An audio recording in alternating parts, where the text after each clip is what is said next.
도성훈 인천시 교육감의 전 정책보좌관 A씨와 네. 장학관 B씨가 등 인천교육청 관계자들이 교장 공모제 면접 시험 문제를 유출했다는 의혹을 받으면서 경찰 수사에 들어갔는데요.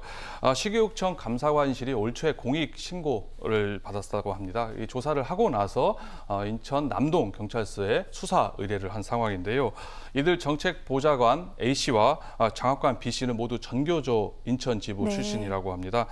교장 공모제를 통해서 특정 노조 출신들을 교장으로 채용, 선정하기 위해서 미리 짜고 면접 문제를 유출한 거 아니냐라는 게 혐의를 이제 받고 있다 할 수가 있습니다. 물론 전 보좌관 A씨는 사건이 불거지자마자 교육청 산하기관으로 인사조치 발령이 되면서 왜 그랬을까 뭐 그 배경에 관심이 네. 쏠리기도 했었는데요. 무슨 감사실의 조사 결과에서 무슨 혐의점이 포착된 거 아니겠느냐라고 추측을 낳고 있습니다만은 하지만 경찰은 아직 수사 중인 사안이라서 구체적인 내용은 밝힐 수 없다 이렇게 입장을 나타내고 있습니다. 그렇군요. 아직까지 확인된 사실은 아니고 의혹이 제기된 사안입니다. 감사를 벌였고 지금 경찰이 수사 중인데 인천시 시민단체들이 이번 의혹에 대해 지금 목소리를 높이고 있는 중입니다. 어떤 입장들을 내고 있습니까? 이 같은 인천시교육청의 의혹이 불거지자 인천 시민단체죠. 인천 평화복지연대가 즉각 성명서를 발표를 했습니다.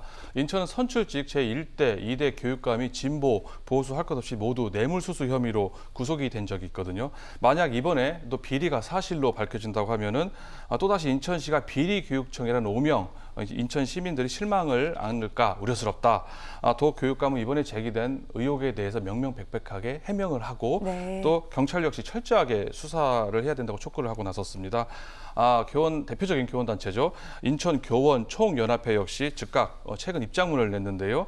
지난해 내부형 교장 공모제에서 한 65명의 교장이 선정이 됐습니다. 그중에 44명, 무려 70%가량이 특정 노조 출신이라고 하면서 이제 학교가 정치화되는 거 아니냐, 그리고 보훈 인사로 교장을 주는 거 아니냐라고 하면서 철저한 수사 그리고 사실 규명을 요구하고 나섰습니다. 이번 사건에 논란이 중심이 된 전교조 인천 지부 역시 마찬가지로 이번 의혹에 대해서 투명하게 공개하라고 지금 입장을 내세운 상황입니다. 그렇군요. 자, 시민단체들도 이렇게 목소리를 높이고 저희 언론도 연이어 보도하고 있는 가운데 논란이 계속해서 커지고 있자 도성훈 인천시 교육감 입장문을 내놨습니다. 이런 내용이었는데요. 현재 엄정히 조사 처리하도록 이번 사안에 대해서 지시를 했다. 그리고 수사 중인 사건이었기 때문에 신속히 말하지를 못했다. 이 점 송구하다라면서 사과 입장을 표명했습니다. 아울러 향후 수사에서 위법 행위가 확인될 경우 수사 결과를 즉시 밝히고 관계자는 엄중 조처하도록 하겠다라고 지난 11일에 이 같은 입장문을 내놨는데 어떻습니까? 시청자 여러분께서는 이 같은 입장 어떻게 들으셨는지 궁금한데 일단 도성훈 교육감 사실은 크고 작은 논란이 좀 많았던 바 있기도 합니다. 얼마 전 리얼미터가 발표한 전국 17개 시도 교육감 직무수행 지지도 여론조사를 보면 2개월 연속 최하위 꼴찌를 계속해서 기록하고 있는 중인데 이번 일 같은 경우에도요. 1월 달에 의혹이 제기됐는데 2달이 넘어서 지금 이제 사과문을 발표를 한 겁니다. 너무 늦은 게 아니냐 이런 비판이 나오고 있는데 평가 좀 회복이 가능할까요?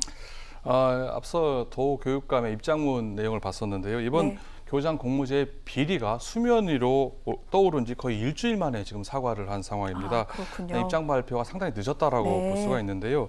이게 지난 연초부터 감사실에서 지금 감사 조사 결과가 있었던 내용이고요. 최측근 보좌관이 공무집행 방해로 경찰에 입건된 뒤에 한 사과라는 점에 있어서 빗발한 사과, 뒤늦은 입장 표명이라고 볼 수가 있습니다. 입장문 내용 역시 다소 실망스러운 수준이라고 평가할 수가 있는데요. 이미 감사 결과가 지금 나와 있다는 점, 그리고 상식적으로 최측근 보좌관이 자의적으로 비리를 저질 가능성이 상대적으로 낮다 볼 수가 있습니다.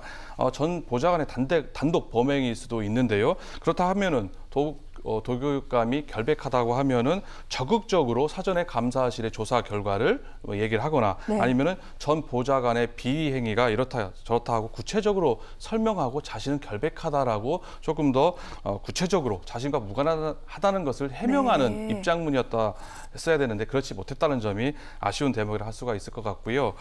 이런 상황에서 17개 시도 교육감의 직무 수행 지지도가 연달아 최하위권에 있는 네. 상황에서 이런 입장문 그리고 이런 상황에서 이런 지지율이 반등하거나 내지는 뭐 도 교육감의 리더십이 회복되기란 조금 쉽지 않을까 이렇게 생각을 합니다. 알겠습니다. 내용이 너무 애매모호하다, 확실하지가 않다 이런 비판을 해주셨는데 방금 도성훈 교육감의 그 입장문에 대해서 여쭤봤습니다만 이와 더불어서 이번에 문제가 되는 교장 공모제와 관련된 내용도 좀 짚어야 될 것 같습니다. 사실 뭐 이번 일뿐만이 아니라 지난 2019년에는 교장 공모 학교 지정을 위해서 투표용지가 조작됐던 사건이 있었습니다. 그리고 방금 뭐 여러 시민단체들이 얘기한 내용이기도 한데 특정 노조 교사의 교장 승진 통로가 되고 있다. 뭐 이런 비판 여론도 상당하게 나오고 있는데 교장 공모제 여러 가지 부분에서 좀 개선이 돼야 된다. 이런 목소리 높이 지금 나오고 있는 중이기도 합니다. 네. 소장님께서는 어떻게 바뀌어야 된다고 보십니까? 교장 공모제가 2007년도에 도입이 됐는데요. 네. 교장 임용 방식을 다양하게 하고 학교 구성원들이 동의하게 되면 유능한 인사를 뽑자는 취지로 도입된 네. 제도입니다. 하지만 앞서 말씀하신 것처럼 이런 장점에도 불구하고 각종 좀 폐단이 지금 나타나고 있는 상황입니다.